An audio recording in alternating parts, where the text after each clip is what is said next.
tal, José Luis? A dos voces, a dos bombas son ustedes. Espera, ya que estamos, hoy es el primero, Marcelo había anticipado un poco la cuestión, que hoy es el Día de los Trabajadores. ¿Qué tiene, como usted diría, a favor del laburante esto que se aprobó? Porque, digamos, se bajó ganancias, se corrió ganancias, se cayó la moratoria para jubilados y hay un montón de medidas que favorecen al sector empresario. Para el laburante, como usted diría, ¿qué hay a favor? Ahora, déjame gastar un minutito antes agradeciéndole mucho al presidente Javier Milei que me ha convocado para que presente su libro el 22 de mayo en el Luna Park. Agradecimiento que lo extiendo a otras actitudes que ha tenido para conmigo muy generosas, como haberme propuesto como presidente de la Comisión de Presupuesto y Hacienda y haber pedido que yo fuera el primer legislador que lo recibiera el 1 de mayo cuando inauguró el periodo número 142 de sesiones ordinarias del Congreso. Así que nuevamente muchísimas gracias, señor sabe presidente. que es un privilegiado usted, porque veo que está a los tiros con varios economistas ortodoxos, liberales, ¿no? Sí. Bueno, respecto de... ¿Qué hay a favor del laburante? Todo. No le gustó, no le gustó. No, a ver, no. No, pero no me diga lo que usted le criticaba en el recinto, que le decían, ustedes no me dicen nada concreto, yo no les puedo responder. Concreto, para el laburante, ¿qué hay? Primero, mucho antes de la ley bases y el paquete fiscal, hay un dato trascendental. Estamos derrumbando a 4 meses la tasa de inflación. Un país que iba rumbo a la hiper. Sepamos que la inflación demuele el ingreso de por lo menos 20 millones de personas que son pobres en Argentina. O sea, lo primero que estamos haciendo es darle la ayuda más grande posible que hay a los pobres, que es derrumbar la tasa de inflación. Eso es lo primero. Luego, lo que beneficia dentro de cierto límite a la empresa, a la pyme, beneficia al trabajador también. Lo que acaba de sancionar el Congreso, que es terminar con las multas como un negocio, ir a la posibilidad de que haya un fondo de cese, que es muy importante para las actividades que tienen alta rotación, y extender el periodo de prueba beneficia a las empresas y beneficia al trabajador también. En el caso del impuesto a las ganancias, hemos reducido a la nada misma la gran discriminación que había contra los autónomos, como consecuencia de los cambios que se han hecho en las deducciones. Así que pero va a haber un montón está todo, de gente que todo a favor. pagar, ¿no? Ahora. No, pero espera. Habrá 800.000 trabajadores que pasan a pagar el impuesto a las ganancias, pero hemos derrumbado el impuesto que más grava a 20 millones de pobres. O sea, sí, alguien paga esto. O sea, el índice, ¿cuánto va a estar? ¿8,5 por ahí? Sí, abajo de 10 va a estar. Bien. Pero además hay otra cosa. Los 800.000 que vuelven a pagar ganancias. No son millonarios, ¿no? Los 800. Sí. No son millonarios, pero los 800.000 que vuelven a pagar ganancias, probablemente haya muchos que van a pagar menos de lo que pagaban antes como consecuencia del alargamiento de escala. Y además empecemos a cambiar la cabeza, así como la estamos cambiando en algunas cosas.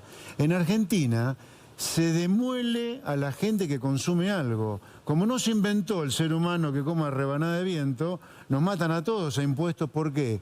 Porque la gran imposición está en los bienes de consumo. O sea, la clase política hasta ahora ha sido cobarde cobrándole impuestos a la gente en el bien de consumo. Hay que cobrar ganancias, no impuesto al consumo. Javier Milei hizo campaña diciendo que iba a bajar. De hecho, este impuesto él votó con Massa, la rebaja. Y ahora suben. ¿Cuándo van a bajar? Estamos bajando el impuesto más gravoso que hay en Argentina, el que más costo social tiene, que es la inflación. Pero esa es la manera adecuada de mirar cuando uno dice bajan los impuestos. Si bajamos el gasto público, eliminamos el déficit fiscal, estamos reventando el impuesto que revienta a los más pobres. No, le decía, la inflación es el impuesto más importante. Va a estar abajo de 9, me dijeron a mí, 8 y algo. O sea, por supuesto al lado del 24 o 25 está buenísimo, pero sigue siendo enorme. No hay aumento salarial que alcance incluso... No, ahora no, justamente. Por el rezago que hay entre aumento de salarios e inflación, ahora los salarios reales van a encontrar un piso y van a empezar a crecer, y ello va a ayudar a que de a poco la economía empiece a recuperarse. Usted que está cerca de Milei, ¿postergaron los aumentos de luz, gas o transporte porque tenía miedo que influya sobre la inflación de ahora? No tanto por eso, sino para ayudar a que los salarios reales que van a empezar a recuperarse no empiecen a deteriorarse por los ajustes de luz y de gas. Justamente para solidificar el proceso de crecimiento de los salarios reales que se avecina, porque estamos derrumbando la tasa de inflación y los ajustes salariales que se han dado son algo superiores a la tasa de inflación que se avecina, que va a estar en un dígito y decreciente. Porque nosotros apuntamos a que la inflación sea internacional, o sea, lo que apuntamos en el gobierno de Javier Milei, hay un país normal. ¿Qué ocurre en los países normales? La gente no paga impuestos al consumo como acá, paga impuestos a las ganancias. En los países normales... En los países no se cobra derecho de exportación. Acá cobramos derecho de exportación. Nosotros queremos un país normal donde no haya derecho de exportación. Lo que pasa es que en los países normales tampoco hay tanta diferencia entre los sueldos, sobre todo clase media, media baja, y los precios, ¿no? Bueno, pues justamente, para que los precios... Una cosa, a ver, diferenciemos entre la velocidad a la cual suben los precios y los niveles de precios que hay. La velocidad es un tema de inflación. Ahora, la diferencia de niveles de precio depende mucho de los niveles de competencia que uno tiene. Con una economía cerrada al comercio mundial como esta, todo va a ser más caro que afuera. Acá un auto cuesta como un transatlántico, una bombacha como un BMW. Eso depende de la competencia y nosotros vamos a ir a una economía cada vez más abierta al comercio mundial. Le pusieron el impuesto país, mientras tanto, ¿no? Que encareció todo la competencia internacional. Porque la prioridad, repito, primero acá, este no es un gobierno que se ufane de subir impuestos, ¿no? Todo lo contrario. Para nosotros es un problema haber hecho lo que se hizo con el impuesto país. ¿Pero por qué? Porque la prioridad era terminar con la tasa de inflación, que es la que más afecta a 20 millones de pobres que tiene Argentina. Y por si fuera poco, Argentina en estos 4 primeros meses del año ha ido a 0 déficit fiscal sin subir impuestos, salvo el impuesto país. Lo ha hecho solamente bajando el gasto público. Los empresarios hablan, los economistas, de una B, de una U. ¿Qué es lo que vamos a tener para la... Más allá de la letra, a ver, la economía hizo así desde octubre, noviembre del año pasado, así, se cayó en picada. Ahora está encontrando un piso y se viene la recuperación. Veremos en los próximos meses cuán profunda es la recuperación. Yo no dudo que en los próximos meses vamos a ver una recuperación comparado con la primera parte del año.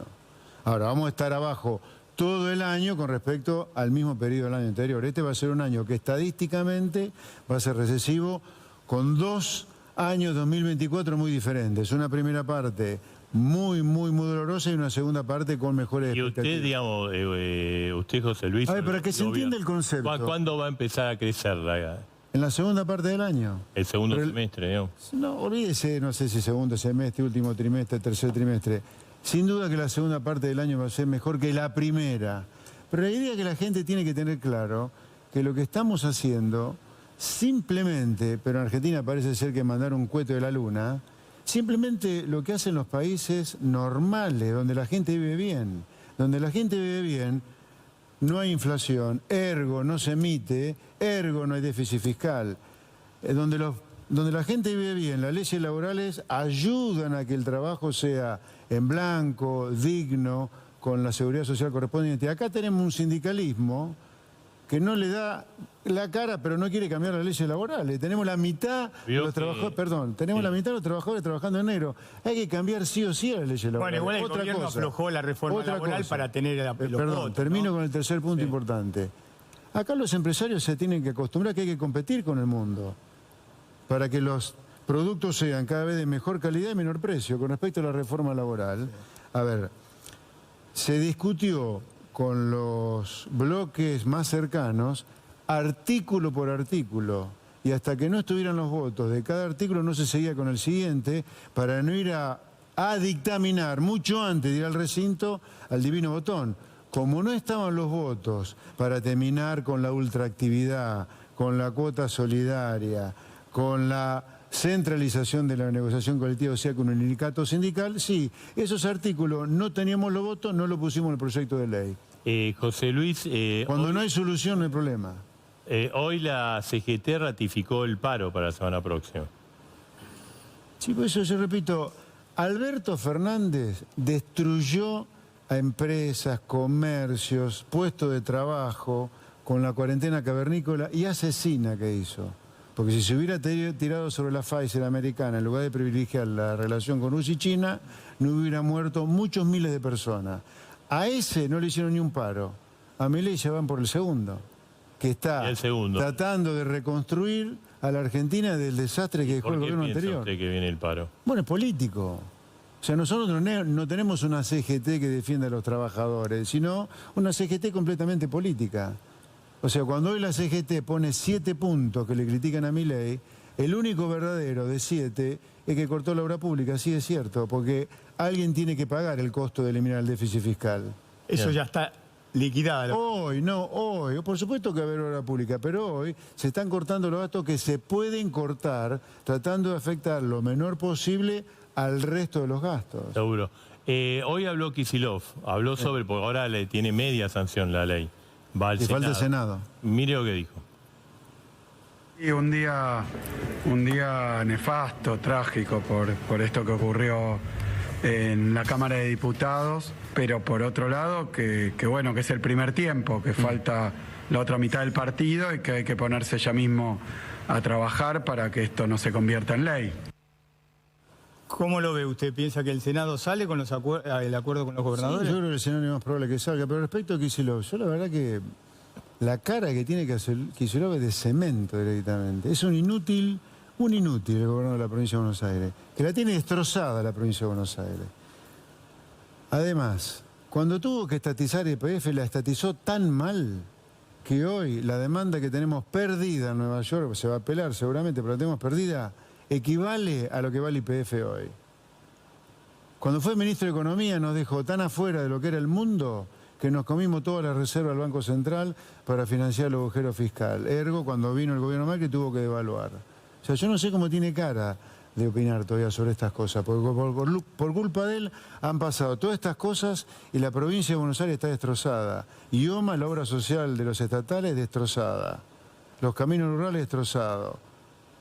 Las clases en la provincia de Buenos Aires un desastre. ¿De qué me habla Kicillof? ¿Va a ir al Luna Park? Pero antes que se nos vaya, el 22. No, pero ¿cómo no? Si acabo de agradecer al presidente Va a Milei, presentar el... que me haya designado a mí como una persona que presente su libro. Sí, por supuesto. ¿Y el libro de qué es?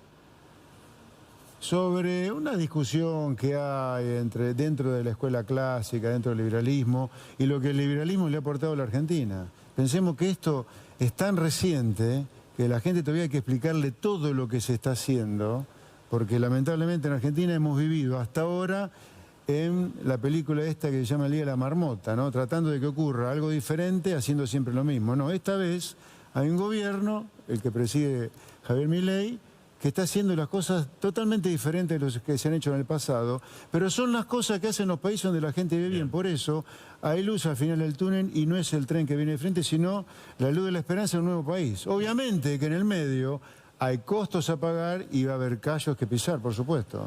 José Luis, gracias. Un placer, buenas noches.